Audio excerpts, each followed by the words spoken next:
We are starting off the 2026 new year with a new crisis.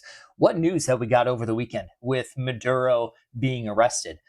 He's been arrested on cartel charges, on drug trafficking route charges, and overall national security charges. If you are paying attention to mainstream media or X, it's like a revolution is happening, but ultimately, that might just be noise. And in the realm of trading, which is what I am focusing on here, it might just be noise because we have to look at the actual global or the macro change to it. Venezuela itself is not going to have a huge factor, or doesn't control OPEC by itself. Now, we might be getting 200,000 barrels per day with this change, but I don't think that is going to have a significant change on many things.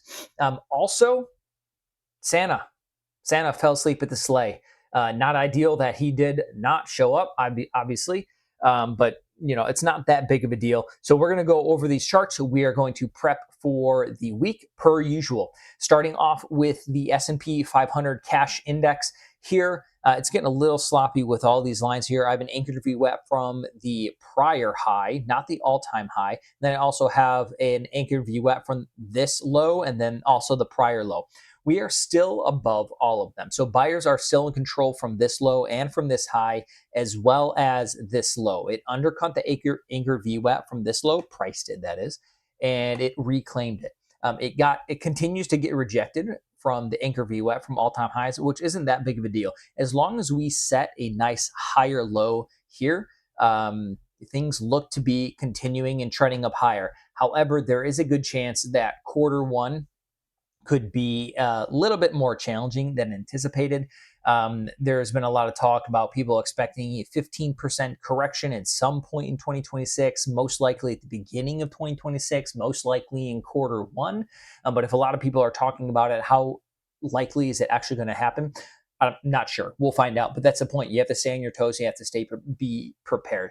Let's look at the equally weighted S&P 500. This actually looks pretty good. It did undercut these lows and it reclaimed it, and it closed up near the highs of the day.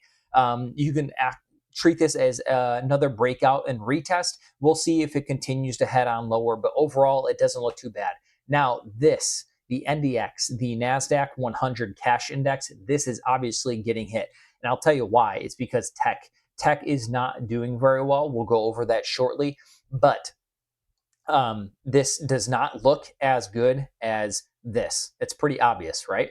And so tech might not be the long trade right now. We shall see. It is at the 50 EMA. It undercut it and closed above it, but you can really see it doesn't really respect it too much right now anyways. It's just kind of chopping and consolidating. This could be a higher low. If you like trend lines, we can draw a trend line here. And then we have some sort of a wedging pattern, and we'll see if we break out of that either which way, to the upside or to the downside. You have to be prepared either way. Let's look at the equally weighted Qs. Same story, not as strong as the SPY. Dow undercut these lows, closed near the highs. You can peek at the volume, pretty important volume wise. If you pay attention to volume. It's kicking back in, especially after the low volume week last week, which was indeed a snooze fest. So this looks okay. Good chance it will continue higher. IWM also finding support at this prior area, finding support at the 50 EMA and at the anchored VWAP from this prior low, kind of wedging into this triangle pattern here. We'll see which way it breaks out. Let's go over XLB. I just updated these texts here. This is the updates for the top 3 names of each sector here. So these are the names, 1, 2, 3, that actually move this market. LIN is 13.77% of this sector here. It's coming into prior supply areas. We'll see if this actually breaks out. I don't trade this very much, but it looks decent. XLC is getting hit a little bit. Why? Because Google's been staying relatively strong. Meta's been getting hit a little bit, and so is Netflix. It kind of tried to break out of this range, but so far it has failed. It's coming up. It's holding the 20 EMA, so we'll see if it finds support there, and then to continue on higher. XLE, this is of interest. You can. There's been a lot of people posting up on X saying, hey, XLE, there's a huge base multi-year. Let me zoom out. This is what they're pointing out, okay? They're going, hey, from this high to here, there's a big old base. Here's prior resistance. It's not going to be perfect, but there's prior resistance, right? And now we have this consolidation chopping sideways. And then if we zoom in, we could potentially get some continuation and a breakout eventually, maybe in 2026. Either way, this ties in with what's going on with Venezuela. Specifically, the companies that are going to benefit are Chevron and ConocoPhillips. These guys make up 17.49% and 7.06% of the XLE. Exxon makes a whopping 23.7%. So I do think energy and oil is in play this week. I could imagine a gap up coming overnight here and then into the pre-market. But then over time, this has a potential to actually lower gas prices and lower oil prices. So we might see a downtrend after an initial reaction up. But looking at the chart, a lot of people are pointing out the cup and handle. We might get a breakout to the upside. XLF, financials. Again, I'm just going to stick on the weekly here. Looks pretty good, right? Actually, let me go back to the daily. Financials look pretty good. They broke out. They're coming in for the retest. This would be a second retest, really. So if I'll draw this little area here, okay? Area of supply coming back in, retest held, came back in again, retest held, undercut the 20. We have a reversal bar here. So XLF looks pretty good for continuation as well. Berkshire, JP Morgan, Visa, there are the percentages there for you that make them up. So those are the top three names that move the XLF. XLI Industrials, they're looking pretty good. GE Aerospace, Caterpillar, RTX, they make up the top 3% here, and then the XLI in itself makes up 8% of the S&P 500. So this actually looks pretty good to continue on higher, especially on that volume, on that bullish engulfing bar. It's actually a sushi roll. I'm pretty sure it took out the, let me see the lows here. Low 155.06, 150, yep, and then 1, 2, 3, 4, 5. Yeah, so this is, we actually have a sushi roll in XLI. So depending on the next bar, whichever way that this breaks, the chances are very high that it continues on up. So actually, I think GE Aerospace and then Caterpillar and then RTX, they're most likely in play this week. Tech is kind of getting hit here. We are getting lower highs and higher lows. That's kind of creating this wedge pattern. EMAs, we're in indecision mode right now. The top three names are NVIDIA, Apple, and Microsoft with the respective percentages there.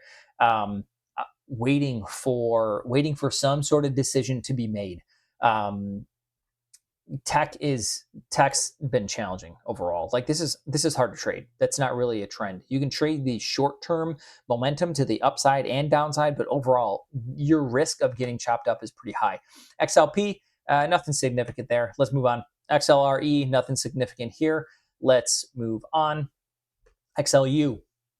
XLU is back into this range. There's the top three. It only makes up 2.4% of the S&P 500. Nothing interesting there. XLV, I'm going to continue to say this looks interesting. This also has a nice undercut and rally bar.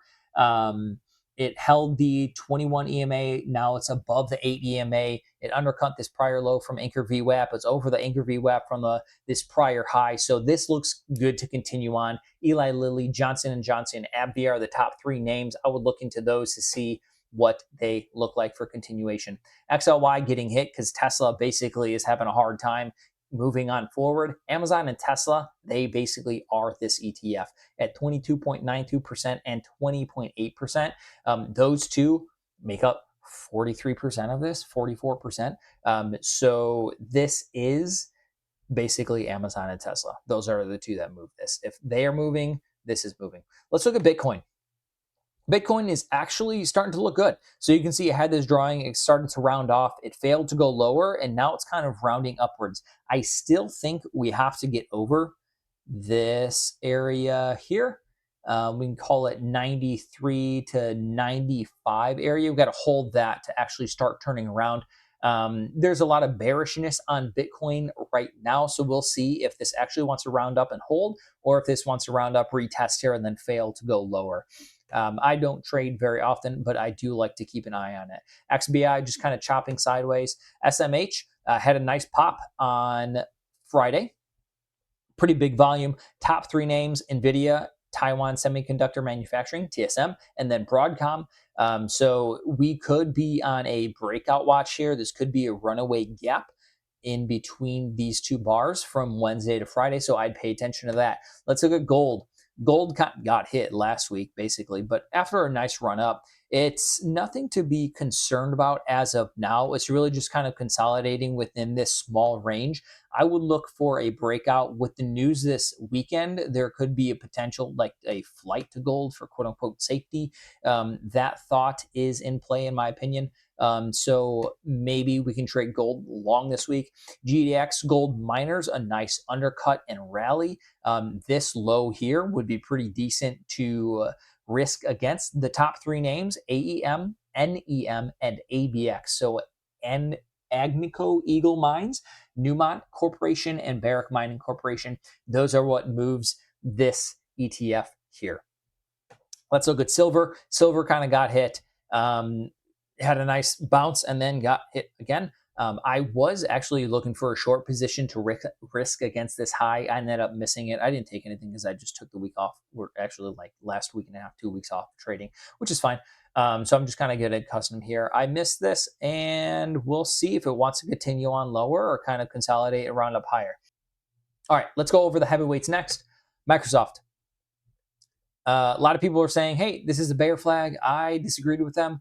It may actually end up being a bear flag. We shall see. This bar is not ideal, especially after this this consolidation here. We get this liquidation on increased volume, but again, that's just increased volume relative to a very low volume last week and a half to 2 weeks of the year, which is pretty standard, pretty typical. So we'll see how this resolves. I'm not interested in Microsoft. NVIDIA actually is looking pretty decent. You can see that it's holding the anchor VWAP from the prior high. It's holding the anchor VWAP from this low. It's most likely holding the anchor VWAP from this low. So buyers are in control. We're above the short-term MAs. We're above the 50 EMA. Things are starting to curl up again. And personal indicators is actually telling me that this is a buy right now. So despite the noise in the market, we shall see how this ends up. NVIDIA could be a potential buy this week for a swing. Apple, this is not ideal. We had a nice little stop run of these, I don't know, like 2 weeks of consolidation, and then it failed and closed near the lows. It's holding the 50 EMA, but really it's not doing anything. So it's kind of off the table right now, especially because it's failing to move. Amazon got hit on Friday as well, but really it's just in a large range. I hear a lot of bullish calls for Amazon overall in 2026, but right now it just ain't it. Looking at Broadcom, nice little spike and then close at the lows. So overall, if you look at these bars, most of the names are closing at the lows here, or at least halfway through. Didn't really get bought up. Meta hit the anchor VWAP from this low nearly perfectly. I am still looking for this earnings gap fill. When it's going to come, I have no idea. Netflix, I am still looking for a short here. Friday would have been a nice, it actually gave me a nice entry. I just decided not to take it because I decided I'm not trading the last 2 weeks of the year. So, but I am looking for Netflix, an entry to short specifically this week. Indicators are lining up to do so. And my target, honestly, is still 82, somewhere around there. Tesla, it's hands off for me right now. This bar doesn't look good. You're about to get an 8-21 cross. If you look at that stuff, it's back into this consolidation area. Hands off on the long side, short side, probably hands off as well. I'm not interested in shorting Tesla at all, like 0%. It's in range right now. It's not doing anything. It had a hard time holding the breakout of the range. So target's probably 410, somewhere around there, but no longs there. Google looks very strong. This might be a market leader this week. Broke out of this consolidation and it held it. So we have an indecision doji here. So there's a quote unquote fight going here between sellers and buyers, right? But it is over the anchor VWAP from the all-time high posted up here. It's over the short-term EMAs. Everything is trending upwards. My indicators are saying, hey, you should probably sit out for now. So I'm going to until that changes. However, it does look good, and this will most likely be in play over the next 2-3 weeks if the market wants to cooperate. However, you got to be on your toes because it might be a rough quarter 1. CrowdStrike getting hit. I was saying last week, past couple of weeks, especially if you follow me on X, I have been looking for the 200 tag and potentially a gap fill. We got that on Friday with a 3.24% move down. This looks like it's going to continue down, honestly. I'm not trying to catch a falling knife on this. This is a weak look. I am short focused for this name. It could just chop around the 200 EMA and then base and then start curling up, but right now it's not telling me that at all. ServiceNow, same thing. I pointed out how tight the consolidation was. I pointed out on X how I would be interested in shorting if I were trading it. Again, we had that nice short opportunity on Friday. I'm fine with missing it. I made the decision that I'm not trading, so I didn't trade. But tight consolidation. So with price compression, next comes price expansion. And so we got that expansion on Friday. I'd be looking to continue on the downside. I would probably look at 135, not a bad target. But we'll see if I catch something in here. Palantir, PLTR, not looking the best. Failed to hold these highs again. Now it's back in mid-range. It's underneath the anchor VWAP from this low. We're probably going to hit the 200, maybe 150 again. Last time I said 140s aren't out of the picture. Heck, this could go to 140s as well. We'll see. Hood, I have been staying out of this. I have been saying, hey, this is a look I would like to short. That was here on Tuesday. We get a nice move down on Wednesday. However, Friday, this is actually a pretty nice bar. It undercut Wednesday's low, came back and closed near the highs. So this low here of 110.41, this could be an actually decent area to risk against if you're going to trade it. I'm not going to trade this because overall it's not doing anything. It's consolidating. It's just chopping around within a range. Maybe it starts to get tight, but this is just not a name I am going to touch, honestly. All right, so let's end off by looking at oil. CVX, we had a nice pump, all right, on Friday, decent volume. And then let's go to ExxonMobil. This is also retesting prior highs. And then we can go to Conoco. So again, these three are, this actually kind of looks like a reversal. It's above the 200 EMA. Things are starting to point on up. This actually looks pretty good for a trend reversal, in my opinion. We have a stage 4 downtrend here. Then we have a stage 1 consolidation. And then if this works out, we have a stage 2 uptrend, goes somewhere around here. And then we'll see whatever happens, right? But that's the point. So we might actually have a trend reversal here. So this might play into the whole oil bullish thesis of 2026 breaking out from that huge base. You'll see it if you go online. People are talking about it quite a bit. Another interesting thing, which is why we need to have an alternative perspective versus what you see on mainstream media and what you see on X and all the professionals that have become oil experts over the past 24 hours, over the past 48 hours, ever since Maduro was captured. This is a nice Substack by Babyfish. He runs a trading group. He offers an alternative perspective on Venezuela oil and the illusion of shock, right? So basically he's saying this was already priced in. It's right here. Venezuela has been on the radar for weeks now. And so they were kind of anticipating this. OPEC is really the one that controls things. It's not Venezuela. And then also this was never about oil. He covers this. It was really about the cartels, the trafficking routes, and the national security, right?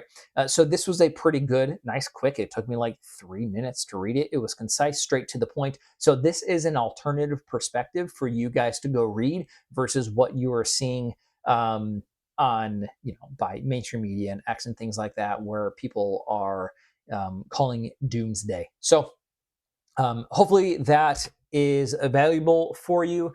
Stay prepped for the week. If you find this valuable, like, comment, subscribe, things like that. And I will continue to put these out each week throughout the new year. All right, trade safe and manage your risk. Catch you next week. Later.